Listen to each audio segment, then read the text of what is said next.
Hi everyone, it's Allison, and I'm back with another entry in Athene's 31 Days of Tarot Challenge 2019. I skipped a day at least because I just didn't have anything to say. I don't really have a tarot go-to bag. I think that was the prompt. But today's question I really liked, and so I'm back on the hallway floor because husband and kid are working on homework and various work downstairs, so we'll hopefully not get interrupted by too many animals. We'll see how that goes. And today's question is, what's your sort of make or break card in the tarot deck? If it's not nice, will you not buy the deck? And like everything, I've like overdone it for this prompt. I actually have three, I think. And they're all majors, which is interesting. I think because I find the minors so relatable. I just love them all equally. I don't know if I have a, well, now that I say that, like I love the Eight of Swords and, oh, but anyway, it's not what I prepared for, so I'm not going to talk about it now. Maybe I'll talk about that another time. But first of all, I love the Moon card, and the Moon card is a sort of make or break card for me, but the Moon in itself is so beautiful. I don't think I've ever seen a Moon card that I'm like, don't like it. I always like the Moon card. I think, like, I can't think of one deck, and most decks do it really well because it's just so inherently gorgeous. So I decided not to talk about that one, even though I just did. So I decided to talk about my other two, and I think it's more interesting because I have more personal reasons. Uh-oh. Dog. One dog. Where's the other one? Uh-oh, they're going to start playing. It's going to be a nightmare. We'll see how this goes. So the first, what I thought I'd do is show you some of my favorites of the cards, and so my room is just littered with decks right now where I pulled things out of, and so here we go. So the first is Strength, and I love the Strength card, but its depiction does really matter to me. Guys, go play somewhere else. Oh no. Now the cat's watching. Oh, there she is. Because I don't like it in decks when Strength is really overpowering something. I like it when it's like an acknowledgement of wisdom and experience, and it's working with something powerful. It's really important to me. It's one of the things I don't love about the Mythic, and maybe I should have pulled that card to show it, but I mean, again, it's based on a myth, so it makes total sense, but it's a guy like just super overpowering a lion. It's pretty specific. And I didn't pull any Rider-Waite-Smiths because everybody knows that one, but, you know, it's more of a, while the lion's mouth is open, it's not a really exerted effort on her part. So here are some of the Strength cards I really like. That's the Pagan Otherworlds.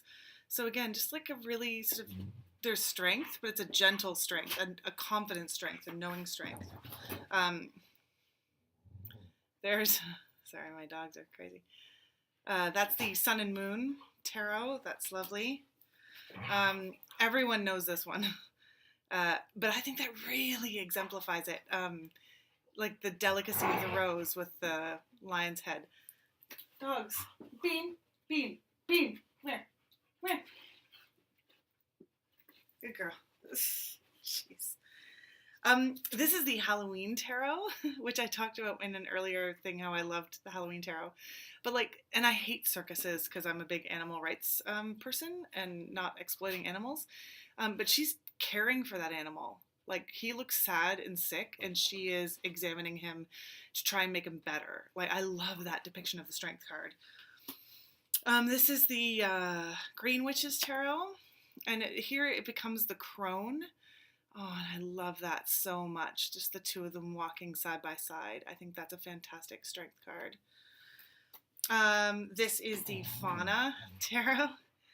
And the moose. I'm Canadian. But man, if you've ever seen one of these things in real life, like, they're humongous and powerful. Actually quite dangerous, they can be.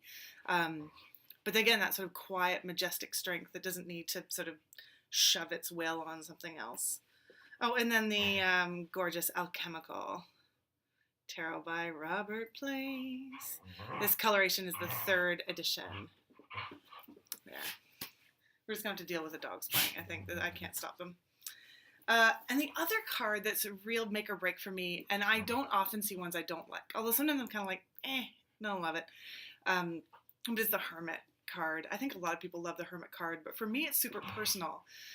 Because in elementary school, dogs, stop. Boy. In elementary school, I was really picked on and bullied and shy and acted like just so desperate for people to like me, and I'm sure I made it 100 times worse. Um, so when I got to high school and I actually made really good close friends that I still have today, um, I just was so happy and just like into my social life and being with people and being with people. And I really developed this sort of complex about worried about being alone. I didn't want to be alone. I always wanted to have something on the go and somebody to talk to. And then when I was older, went to university and blah, blah, blah, did all that, which is still surrounded by people. And then I got a job in a big city. And I had to move there by myself, and I didn't know anybody except for the people I worked with. And if I was off, it was because they were working.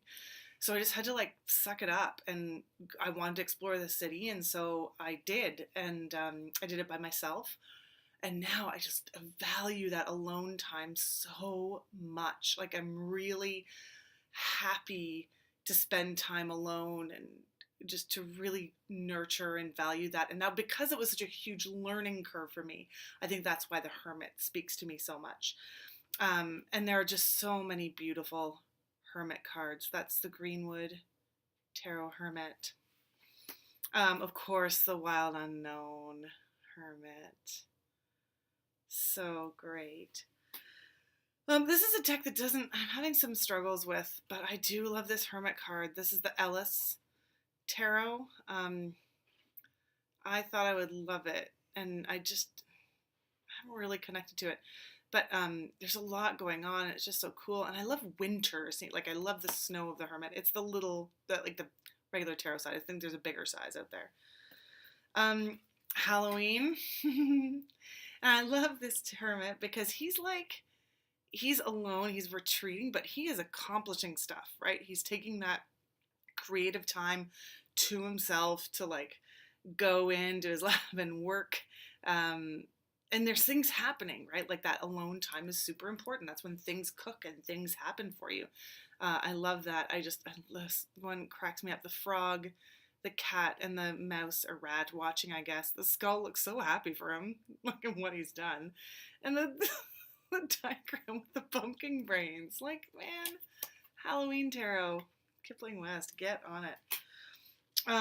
This is the Green Witch's Hermit, the Holly King.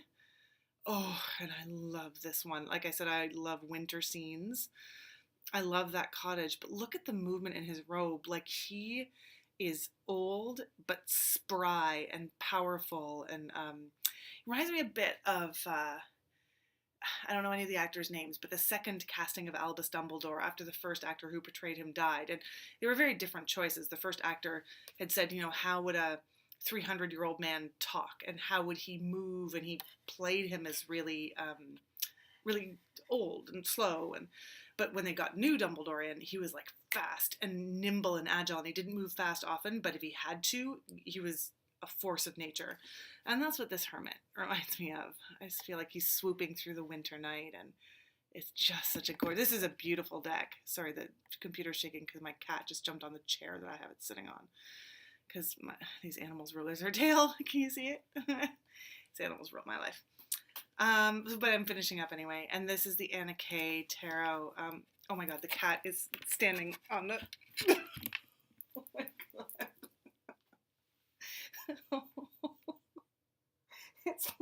It's pointless. It's pointless. Why do I try to do anything? Okay, you stay here with me. We're going to finish up with the Anna K. I know. Oh, I know. Anna K Hermit. Just looking over his domain. And it looks like the sun is either, setting maybe, but I like to think rising. Like he's watching a new day come up. He's had his night. The candle is burned down. And he's about to come out of the cave with his new discoveries and his new, amazingness. And I spent a lot of time in the last video talking about what a great deck the Anna K is, but I'm just going to give a little shout out to her depiction of the Hermit there.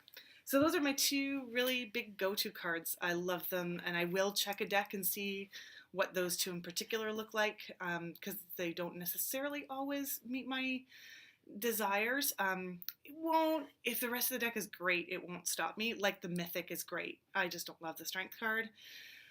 But that's what I look for, and those are ones I really love. And next year it'll probably be a totally different answer because different things will speak to me, but right now those are my things. So I apologize for the ridiculousness of these videos and the animals, and just hang in with me because I had hardly any time and I can't redo it. Or I don't have time to redo it.